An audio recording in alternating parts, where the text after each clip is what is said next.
this thing arrived in a lot of boxes. I feel like it was 9 boxes overall, but that included all the accessories and every single part of the trampoline. So that's to be expected. I do have to note the boxes were incredibly heavy. Again, to be expected with a trampoline of this size, but something to note if you're trying to carry them by yourself, I would get another person to come and carry the boxes with you, or someone that is stronger, because I had to slide them along the floor and you don't want to hurt your back pulling them. Overall, the build of this trampoline took us about 6 hours. For majority of that time, there was only 2 of us, and then my partner came home from work for the last 1 to 2 hours and helped with the finalization of the trampoline. I feel like all the instructions were really clear, although we did make one big mistake, and I feel like that is my fault. I feel like I was trying to rush through it, as trampolines take a very long time to set up. It was really hot this day, but around the base, there's a rim of the base and you have to connect all the poles, and that builds the circle base. We ended up putting the poles in upside down, which means that the drainage holes were facing upwards. It says on the instructions to not do this. We ended up doing it, so we had to take it all apart. I feel like that added 1 to 2 hours more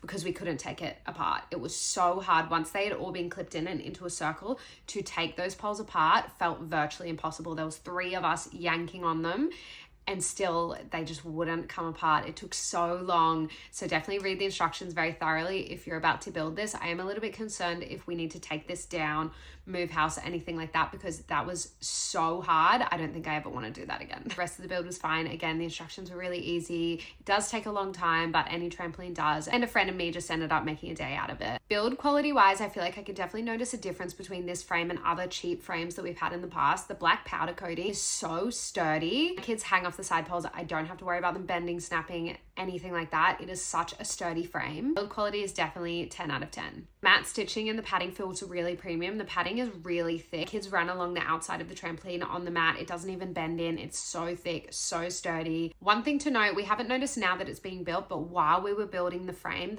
felt really hot. The bottom poles that go under the mat, they were lying in the sun, and when we were trying to click them together, they were really hot. Again, this isn't something I've noted now that we've built the trampoline. I don't know if it's either because those poles are hidden under the mat so they're not as hot anymore, or if we're just not touching those poles. You climb up the ladder to get into the trampoline and then you're on the trampoline. But yeah, something to note. In terms of durability, I am so impressed. We've had so many people come over and jump on the trampoline. We've had 4 adults on a time jump on the trampoline. We have absolutely no tears, no rips, no nothing, other than it still looking completely brand new, and we have thrashed this trampoline. So I'm so impressed with the quality and the durability of this trampoline. 10 out of 10. The feet sit evenly on the grass. Our last trampoline ended up sinking into the grass. We've had massive rain here. We've had hail, and the feet perfectly on the grass. I do love that. Delivery was also super quick. It came within a week. That was such a nice surprise too. But overall, I'm really happy with the build, sturdy, quality, everything.